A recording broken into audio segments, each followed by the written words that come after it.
ओ भाई, आज एजे स्टाइल का सामना हो चुका है अंडरटेकर से। क्या सेगमेंट था।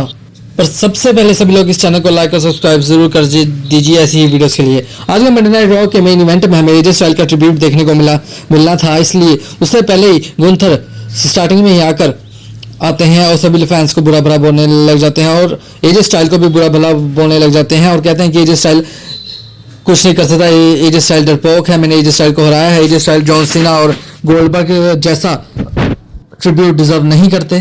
तभी वहां पर एडम पीयर्स आ जाते हैं, एडम पीयर्स उन्हें बाहर निकालते हैं। उसके बाद एजे स्टाइल के फ्रेंड आ जाते हैं मास्क वाले, उसके बाद उस पर अटैक करते हैं और बड़ी बुरी तरह अटैक करते हैं। उसके बाद बैक स्टेज हमें कोडी रोड्स और गुंथर का फेस ऑफ भी देखने को मिलता है, पर कोडी रोड्स कुछ बोलते नहीं, बेश वो रिंग में आ जाते हैं और सभी फैंस को एजे स्टाइल के ट्रिब्यूट के लिए थैंक यू कह रहे होते हैं और एजे स्टाइल के लिए कह रहे होते हैं कि एजे स्टाइल कितने बड़े सुपरस्टार हैं और उन्होंने 10 साल अपने WWE कंपनी में दिया था, वो बहुत ही बेहतरीन है। पर उससे पहले वो और तारीफ करें, उनका सामना द विजन्स के साथ हो जाता है।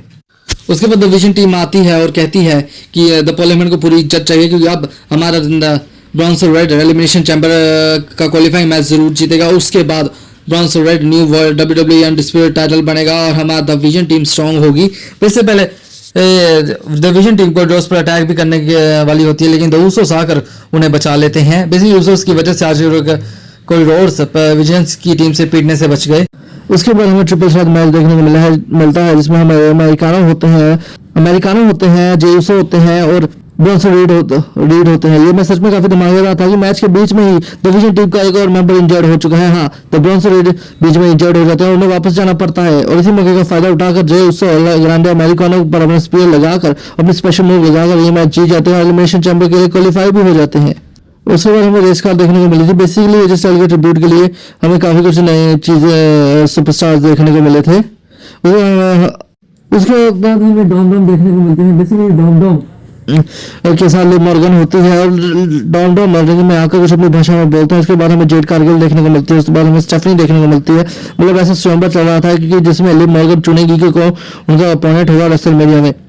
बेसिकली स्टेफनी के साथ लिव मॉर्गन बात कर रही होती है। उसके बाद जेड कारगिल की तरफ जाती है पर वो अटैक ही करती है, माइक से अटैक करती है स्टेफनी पर और सबको पता चल चुका था कि लिव मॉर्गन अब स्टेफनी को चैलेंज करेगी और स्टेफनी को बड़ी बुरी तरह पेलती है, उन्हें बेल्ट से मारती है। अपना लिविबियन जो वो लगाते सभी उन्हें लगा देते हैं। मतलब आज के मंडे नाइट रॉ में फाइनल हो चुका है कि लिव मॉर्गन अब स्टेफनी को ही रेसलमेनिया के लिए चुनेगी और जेड कारगिल को जो भी एलिमिनेशन चैंबर जीतेगा वो चुनेगा।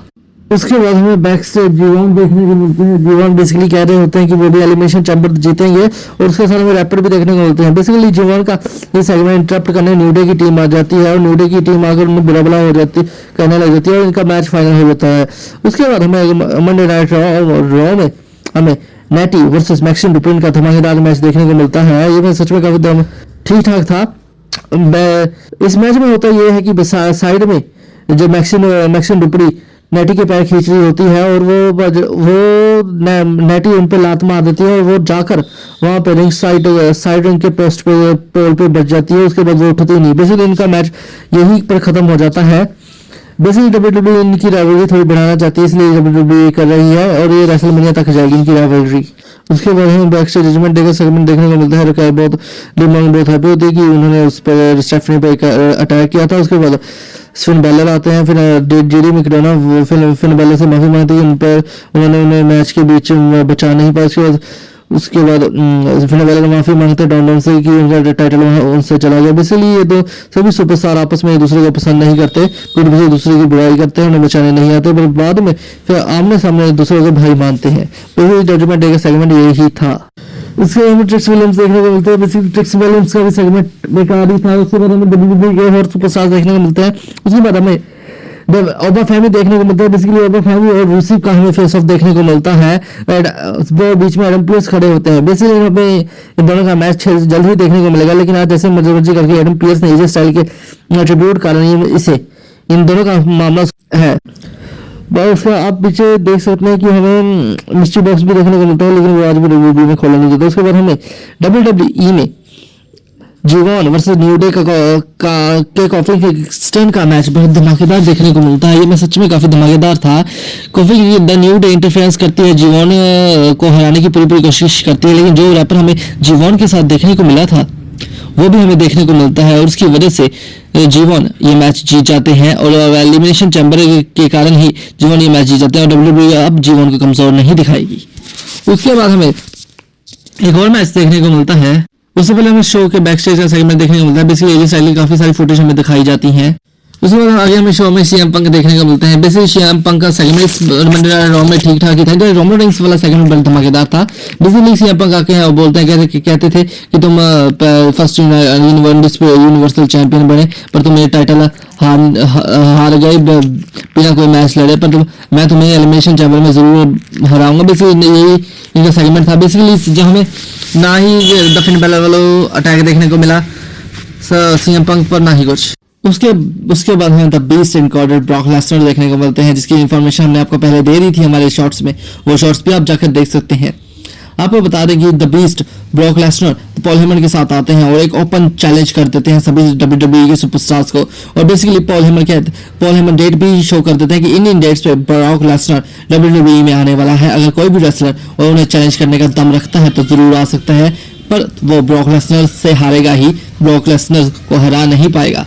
ब्रॉक लेसनर का सेगमेंट सच में काफी धमाकेदार था। उसके बाद हमें रॉकेल ईओ स्काई और काई सेन का ट्रिपल थ्रेट मैच देखने को मिलता है। भाई हाँ, हमें काफी अच्छा मैच देखने को मिलता है। ये मैच सच में काफी धमाकेदार था, पर एंड में ये रिया रिप्ले की गर्लफ्रेंड ईओ स्काई ये मैच नहीं जीत पाती, उल्टा रॉकेल ये मैच जीत जाती है और एलिमिनेशन चैम्बर के लिए क्वालिफाई कर जीतती है। उसके बाद आता है शो का मेन इवेंट।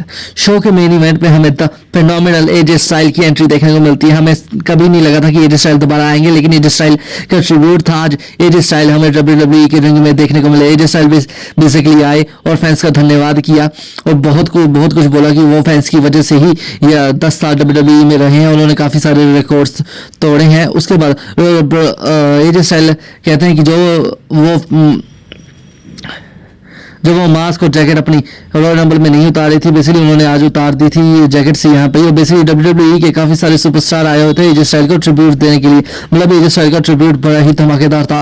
लेकिन अब जब एजे स्टाइल जाने ही वाले थे तभी हमें डेडमैन अंडरटेकर का म्यूजिक सुनने को मिलता है। इस म्यूजिक सुनकर तो भाई धमाका ही हो गया था, बड़ा मजा आया था इस म्यूजिक सुन के। अंडरटेकर अपने बैडेस्ट कैरेक्टर में आते हैं और एजे स्टाइल से गले मिलते हैं और एजे स्टाइल्स को कहते हैं कि तुमने मुझे WWE से रिटायर किया था, याद है ना, इसलिए मैं भी तुम्हें रिटायर कर रहा हूँ। बेसिकली अंडरटेकर एजे स्टाइल को हॉल ऑफ फेम 2026 के हॉल ऑफ फेम में इंडक्ट कर देते हैं और अब एजे स्टाइल हॉल ऑफ फेम की उसमें भी जरूर आएंगे। एजे स्टाइल बेशक रिटायर हो चुके हैं। उसके बाद एजे स्टाइल बहुत भी ज्यादा इमोशनल हो जाते हैं और एजे स्टाइल और अंडरटेकर गले मिलते हैं और बेसिकली WWE को जो देना चाहिए था एजे स्टाइल को आज WWE ने वही दिया है। एजे स्टाइल ने हमें 10 साल WWE में दे दिए और एजे स्टाइल डिजर्व करते थे ये बोनस। काफी सारे सुपरस्टार एजे स्टाइल को मिले। उसके बाद हमें एजे स्टाइल की पूरी फैमिली भी देखने को मिली, उनकी बीवी उनके बच्चे भी देखने को मिले एंड एजे स्टाइल की बीवी और बच्चे रिंग में आते हैं, उनके साथ ये उनका रिटायरमेंट टूर एंजॉय करते हैं और आज WWE ने बहुत ही अच्छा काम किया था कि उन्होंने एजे स्टाइल को रिटायरमेंट टूर दिया, उन्होंने एक अच्छा ट्रिब्यूट दिया। अगर आपको ये वीडियो अच्छी लगी तो हमारे इस चैनल को लाइक और सब्सक्राइब जरूर कीजिए। ऐसी ही वीडियोस के लिए धन्यवाद।